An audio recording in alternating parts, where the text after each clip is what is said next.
ACC Atlantic. Then I'll be going over my first previews on every one of these 7 teams. I'll just be going over a few things that I think the teams will do, who they're going to be losing, and what you kind of can expect from each one of these teams. Of course, we are still in January. These are going to change over the next few months. I'm going to be going over this once again in the springtime because we're going to know a whole lot more then, like who is going to the NFL and who is staying for their junior year. So we're going to start off with Louisville. They went 2-10 last year. Very surprising to see Louisville doing that bad. They've got a first-year head coach this year. They bring Pass back at quarterback. Of course, he wasn't as great last year being a freshman, but I mean, now that he has a year of experience, he could be better. You could expect a little more from him. They lose 3 offensive linemen, 1 tight end, Jalen Smith at wide receiver. That is their biggest loss, I would say, is Smith. You lose only 1 defensive lineman, safety, and quarterback. So this team really is not losing anyone at all. Jalen Smith is their biggest loss, but they're really not losing a whole lot. And then 3 offensive linemen. Well, on the defensive side especially, they only lose 1 defensive lineman, safety, and cornerback. As I said, this is a very young team as well. We don't see a whole lot of seniors on this team next year either. So Louisville, I think they're going to be a much better team next year. What can you expect from them? I would say 4-8 to 5-7. It's still going to take time. Like, I'm saying that they're going to be better, but it is going to take time. It's hard to go from a 2-10 season to a bowl season within a year. I don't think they're going to make it to a bowl next year. They've got potential to do so. I think they do have a chance. I wouldn't be surprised to see them go 6-6.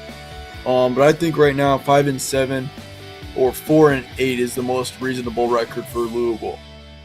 Don't expect them to be contenders, but I do think that they're going to actually be able to compete with a few of these teams that they weren't able to last year. Next up, we got Syracuse. They went 10-3 last year. Very surprised at how well they did. I didn't think they were going to do as well as they did. They started to make a run. When they played Clemson, I was like, oh my goodness, if they pull that win off, they could go to the ACC championship. But Clemson was just too good for them. They lose Eric Dungy and Strickland. So those are the 2 main losses, I would say. Dungy at quarterback, that is really going to be a rough loss for them. And then Strickland at running back. I believe he was their second running back. So, you still got 1 ahead of him.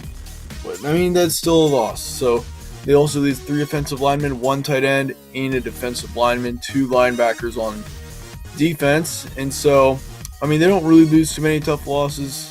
Of course, 3 offensive linemen, that can be something hard to replace there. Looking defensively especially, only 1 defensive lineman and 2 linebackers, that is huge. I think their defense definitely is going to be better next year, but the real question is, how's DeVito going to do? He's going to be their quarterback, I believe, next year. And so, of course, he's a very young guy, first year of experience in the college football atmosphere. I think he'll do okay. I don't think that he's going to do great, and they may struggle a little bit on the passing game, but they still have the running game, which really helped him last year. But the thing is that also losing Eric Dungy, that's going to be one of their biggest hits. So how's Syracuse going to do in 2019? I think they'll do good. I don't think they're going to get to 10 wins again. I think they'll probably go 9-3 during the regular season, possibly 8-4.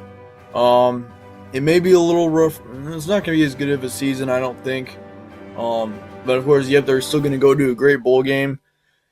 And will they win it? Who knows? But Syracuse still going to be a good team next year. Don't think they're going to get quite to the level that they were at, but still going to be a great team. Next up, we got Florida State, a team that really struggled last year. They went 5-7, and how are they going to bounce back? It's not going to be easy, but I think that this team really has a lot of potential. They blew it last year, I think.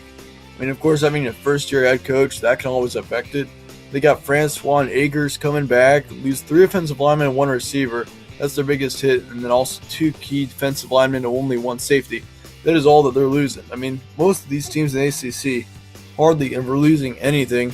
For Florida State's defense, should have a great defense next year. I wouldn't expect to see them at the top of the list of ACC defenses. But of course, on offense, it just depends on offense. How are they going to do? They still Francois. We thought that he was going to be a Heisman contender when he, I mean, the thing is, though, he's been having to deal with injuries and stuff. Not going to be easy for Florida State to bounce back. Of course, they return most of their key players. Are they going to make it to a bowl game? I think they're going to. They probably will go 7-5. That's what I'm expecting of Florida State. I don't think they're going to be, maybe in 2 years. Who knows? But, I mean, Francois is going to be a senior this year. That is going to be one of the main things that Florida State is going to have to worry about, is trying to make sure that he uses up all the potential that he has, because he can be a great quarterback. But the thing is, though, he just hasn't been able to do as well because of his offensive line, especially. But yeah, they do lose 3 offensive line, so that could be also a pretty big factor for this Florida State team. 2019 outlook, I think, though, is great for Florida State. Going to be a much better year this year than last year. Boston College. This team did pretty well last year. They were in the ranks for a few weeks during it. Went 7-5. They returned Anthony Brown and A.J. Dillon. Those are 2 big players to be able to return. Lose 3 receivers and 4 offensive linemen. That is really where they're going to start taking a hit. And it just kind of gets worse from there. They lose 3 defensive linemen, 2 linebackers, 1 cornerback, and 2 safeties. Losses really are going to hit this team. They are really being wiped out by a whole lot of players, either leaving for the NFL or just being out because of theirs being a senior. But the thing is, though, I mean, most people are expecting Boston College to almost be better next year. I don't understand those predictions. I don't think they're going to make it to 8 wins. Probably, I think they'll go 6-6. I don't think they're going to make it quite to 7-5. I mean, the thing is, though, just those losses are really going to hit them hard. Anthony Brown and A.J. Dillon, really the only good highlight on this slide right here. But, I mean, 2019 outlook probably going to be maybe a little down year for Boston College. But I think that they'll be back in a couple years once again, because this is going to be a really young team next year. Next up, we got Wake Forest. Wake Forest they kind of surprised me. I didn't expect them to make it to a bowl game. Went 7-6 last year. Newman, Hinton, or Considine for quarterback. I mean, those are your main 3 contenders. I mean, we have no idea. I think Newman probably will be the quarterback, but we'll have to see. They lose Colborn and Bachman, 3 offensive linemen. So, I mean, those 2 losses, especially Colborn and Bachman, those 2 are going to be hard to deal with, especially since they played most of the game, and also the 3 offensive line. But, I mean, I think their offense is going to struggle a little bit more this year, Wake Forest. They also lose 3 defensive linemen and 2 safeties, but that's about it on defense. So, I mean, Wake Forest, kind of a wild card team this year. No idea how they're going to do. I mean, it's really hard to predict at this point in the offseason. But I say they're going to have a pretty average season, pretty similar season to last year right now. I'll say they go 7-5 in the regular season.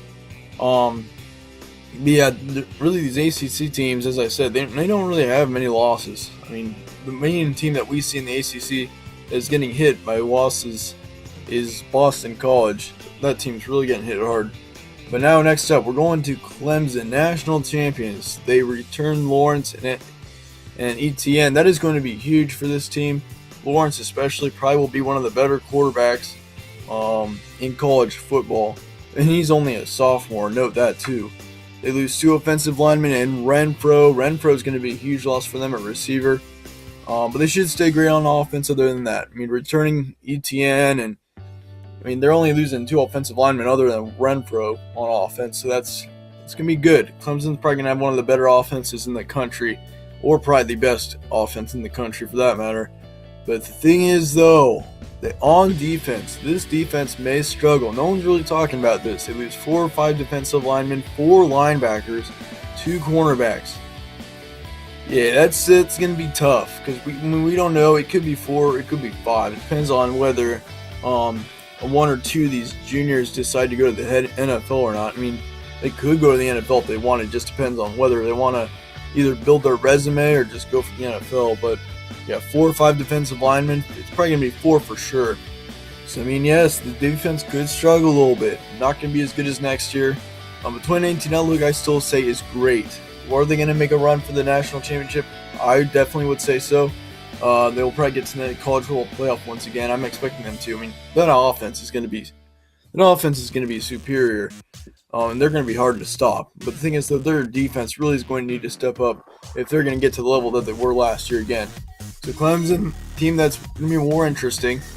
I think they're still going to be great. 15-0 last year, had a great season. Now on to the last team, NC State. This team's losing quite a few players as well. They went 9-4 last year. Lose Ryan Finley at quarterback. That is huge. Lose Myers, Galapsi. So, they lose 3 key players on offense right there. Lose 3 offensive linemen, 3 defensive linemen, 1 linebacker, safety, and cornerback. So, they're losing a lot on defense as well. So, not just on offense. 9-win season again for NC State. I don't think they're going to get into 9 wins again. I actually think they're going to be bumped down to 6-6. I don't think they're going to get to where they were this year. They were a little overrated this year at times. Looking at how they did, lots of close games, and they didn't really play a whole lot better than what people were saying. So I think NC State, they're still going to be a good team. Don't get me wrong, but I don't think that they're going to get to 9 wins again. So that is it for my predictions on the ACC Atlantic. Let me know your guys' thoughts in the comments below. It should be an interesting conference. Thank you guys for watching. I will see you all later.